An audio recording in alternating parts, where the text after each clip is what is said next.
Como pólvora regaron, así se esparció el rumor. Por general invitaron a la junta del patrón. Dejen todos los pendientes, el uno les ordenó. Jugaremos Poker Texas y nadie dijo que no. Well, when I first started playing poker, you were almost a second-class citizen. You know, I mean, people looked down on you. They thought that you were involved in a lot of illegal activities. And while poker playing was illegal back where I was from, you know, and we got arrested, we got robbed, we got cheated. But, you know, poker has evolved because of the TV programs just like this one. And, you know, the media is, you know, they've made stars out of the poker players. And some of the guys think that they're worth a lot more than they are. You know, it's like I say, we're still just a bunch of poker players. Both got diamonds, you would have never been in the pot. No. Oh. Brunson just limps in with Big Slick, ace king offsuit. He's probably hoping somebody raises. I am going to raise. That's true. Danny, let's put pressure back to you. Is this payback now? Exactly what it is. I chickened out, You did chicken out. and I think you're going to chicken out. Table talk heating up between Amir and Daniel. I'm gonna do you like you do me here. Daniel folds. You gotta wipe those chips Yeah, off. but Amir shouldn't have been concentrating on Daniel in this hand because Doyle's got serious intentions. Oh, yeah. I'm all I'm gonna in. do you like you do me. What? He said He's all betting in. $500,000. $1,200 Doyle, and then Does he have bring it in. cards? Doyle, are you going crazy on me? Brunson's dropped the hammer on the table. That's a $500,000 bet. See if I got 3 aces. He was waiting for a little space there to get a little quiet at the table before he did this, but everybody's talking, so he just said it. I'm all in, $500,000. Yeah. Yeah, wait. That looks like a 10 deuce right there. That looks like 10 deuce, he was drawing dead. Nah. So, did you have 10 deuce? All right, so battle of the blinds at our final table. Brunson 9-6 of diamonds. He's going to call the big blind. Lee Markholt 5-4 of diamonds. Well, Markholt's been taken off a couple of hands by Schulman here. He says, you know what, I want to see a flop. Mark, this is the first time we see an unraised pot at our final table. It's going to be Brunson against Markholt. A flop comes out, 4 trade 9, 2 spades. Well, a little something for each of them, but Doyle Brunson, top pair, in great position here against Markholt's middle pair of 4s. Well, Brunson bets out 25,000 and gets a call by Lee Markholt. Well, Markholt's looking to improve here. He knows that he could still be behind, but he's got a little something here. Brunson way out in front, turn card 7 of diamonds. Well, that's an interesting card for both players. They each have a gut shot straight draw now. Doyle Brunson needs a 5, while Markholt needs a 6 to complete his straight. Well, Brunson checks. So it's over to the chip leader, Markholt. Well, Brunson gives up the lead here, even though he still has top pair with a gut shot straight draw. I love this play because Markholt now suspects that Brunson was betting with nothing, and Markholt bets 85,000. So it's back to Brunson. Well, Mark, I'm sure Brunson would love to be the one to knock out Markholt from this tournament. Remember, Brunson's son, Todd, was eliminated from this tournament in 7th place, 1 shy of the money, by none other than Lee Markholt. It would have been the first time we'd ever seen a father and son duo make a major tournament final table. Well, also, Brunson is a champion of champions. He knows how to win tournaments. He wants to add this title to his collection of titles. He's going to play this thing to win it. You can guarantee that. He doesn't care about second place money, not one bit. Mark, and he just calls the bet by Markholt. Here comes the river. Oh, and a 9 hits on the river. Great card for Brunson. Well, Brunson has made trips on the end here. He took the lead on the flop. He gave up the lead on the turn and invoked a little bet from Markholt. Now Brunson has to suspect that his 3 9s are the best of it. Brunson has 200,000 left. The pot's sitting at 240,000. What's Brunson going to do here? I think he's got to move all in. And Markholt, not missing a beat, staring Brunson down, picking up every piece of information he can. That's right. Markholt realizes that he has a little piece of this, and if Brunson's making a move with any sort of draw, such as a flush draw or straight draw, and didn't get there, that Markholt can pick him off and eliminate the ultra-dangerous Doyle Brunson. Yeah, I'm all in. And Brunson moves all in. You can see the crowd going wild back there. They're saying Doyle has just moved all in. He's put his tournament life at risk, but we know that Brunson can't lose, that he's got all his chips in the middle. What is Marcolt going to do? Does this look like a bluff? Well, what's going through Marcolt's mind right now is, look, even if I lose this hand, I'll have 1.1 million. Brunson will have about half that. That's number one. Second, I've got a little piece of this. If Brunson's making a move with a busted straight draw or a busted flush draw, I've got him. 200 even? If Brunson has a 3, I've got him. Do I have a chance here to take out the legendary Doyle Brunson, take his chips, and add to my monstrous stack? And Jan Fisher just announces he has 30 seconds to act on his hand. Well, Marcolt makes the call. Brunson's going to show him the stone-cold nuts, relatively speaking. And Marcolt taps the table and says, oh, man, that's not the guy I wanted to double up. The ultra-dangerous Texas Dolly, now sitting with 640,000, takes a nice-sized chunk out of Marcolt, who's down to 1.1 million. Well, Mark, one more double up through Marcolt, and Brunson would be the chip leader. Well, Matt, the key to this hand and Doyle Brunson's double up here was his check on the turn. He lulled Marcolt into thinking Marcolt had the best hand. Marcolt fired out 85,000, and that was big enough to let Brunson move all in on the river. Marcolt had to protect that big pot, go after it, and that's why Doyle Brunson is still one of the very best in the world today at the age of 73. And with an offsuit 6 and 8. Yeah, not a hand you would typically play as an opener of the pot. Howard will muck that hand quickly. Barry and Johnny do the same. And Doyle, with that improved chip position now, he can afford to limp in on an offsuit 7 and 8. Yeah, he wants to see a flop. Looks like he's going to change his strategy with his chip position here. They fold around now to Gus Hansen, the suited 3-7.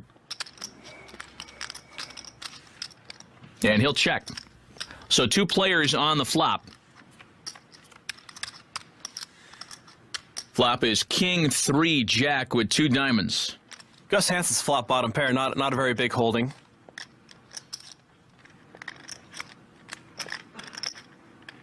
He's probably still a bit confused about Doyle limping in the hand. Doesn't have a good idea of what Doyle might hold here. So as a result, Gus bets 16,000 to try and feel out Brunson's hand. Yeah, this is some of the first play that we've seen after the flop, and this is what separates the professionals from the amateurs. Gus Hansen has put a bet out there. He just wants to feel where Doyle might be. He's just trying to gain some information. Doyle, of course, as we know, flopped nothing.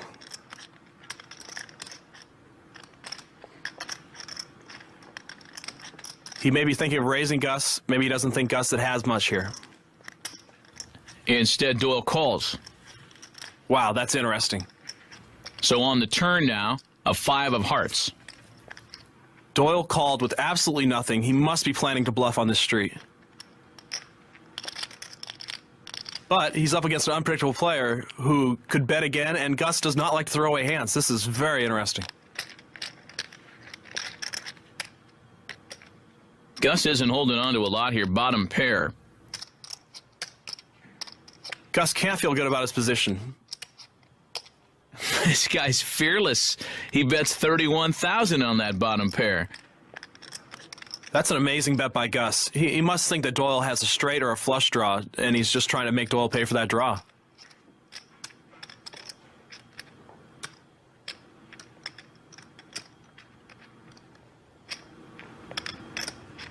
Where is it? And now Doyle Brunson raises 80,000. This is a flat bluff here. Doyle called on the flop just so he could raise Gus or make a big bet on his own on the turn. This is a play that you just won't see many people make. This is amazing. Doyle's not convinced that Gus loves his hand at all. And he's put the onus squarely on his opponent now. The Doyle's play doesn't make that much sense to Gus. Gus doesn't have much.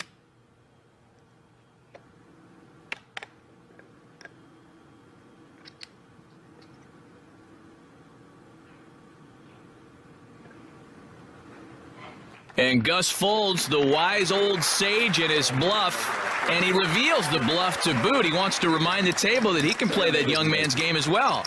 Doyle is the stroke here. That is just a great play by the most experienced player at the table. I thought he was coming, but he wouldn't even give me a draw. We'll be back with more of the Poker Superstars Championship right after this. Doyle Brunson now with pocket queens. Hey, I could play well with pocket queens. He gets them, and everyone calls him a genius. Look, he doesn't even know how much he wants to bet. Doyle knows exactly what he's doing. He'll raise it up to 70,000, 3.5 times the big blind. To his friend Chip Reese with pocket kings. Doyle, Chip's got kings. Doyle should know they've played with each other for 30 years, but Doyle is getting up there in age after all. Reese just makes the call. And Reese is going to slow play his kings.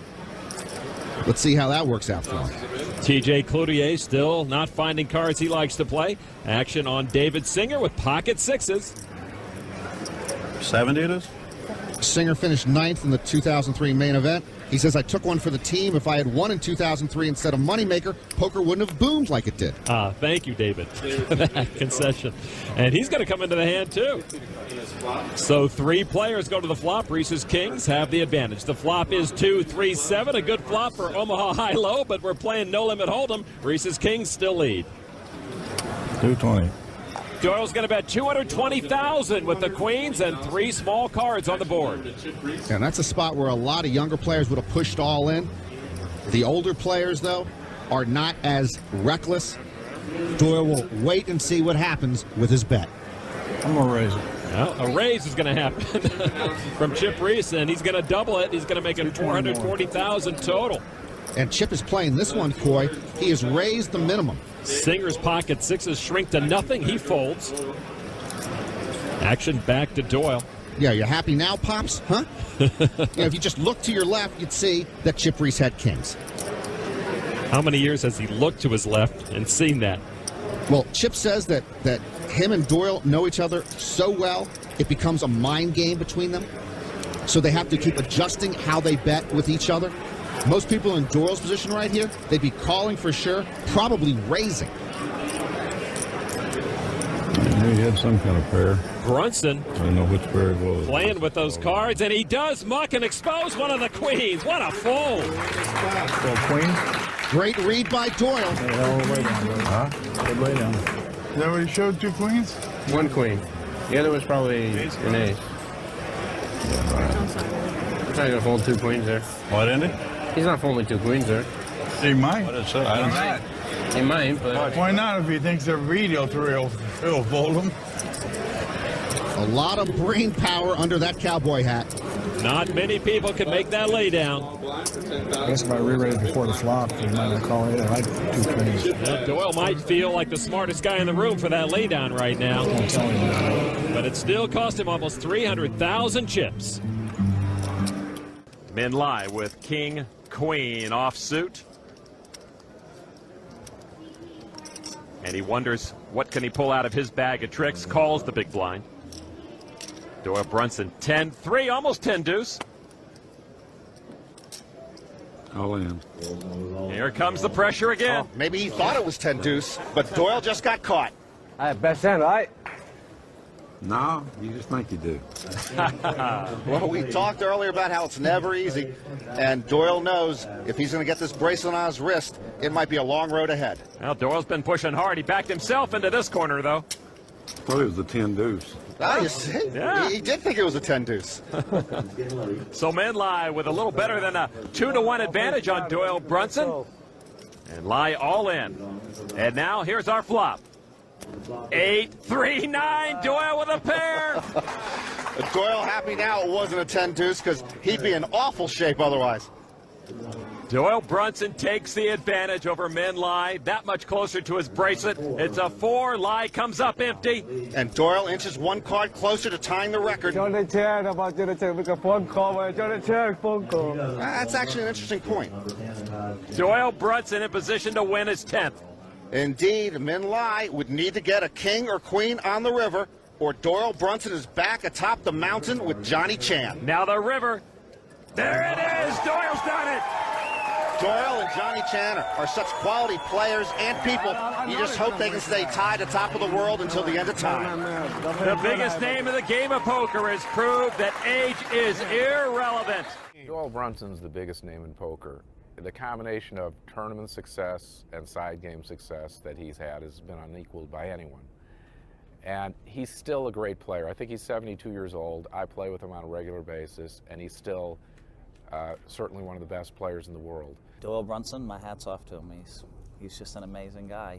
He has all the records in poker and all the respect. Doyle is a legend. He is one of the reasons why I'm where I am today, because of his book. He's the first one, really, who figured out how to play No Limit Hold'em, and then he put it into words. Because of the fact that he put it into words, he made it so much easier for guys like me to improve my game a lot quicker. And there's so many young players today that owe Doyle a debt of gratitude because they learned how to play No Limit Hold'em through his, blood, sweat, and tears, as you will, playing on the road and, back alley games. And, the stories he has to tell are just, you think of poker today and you think about it back then and you're like, wow, I mean, we are really lucky to be in an environment that we are today compared to, what Doyle must have had to go through back then.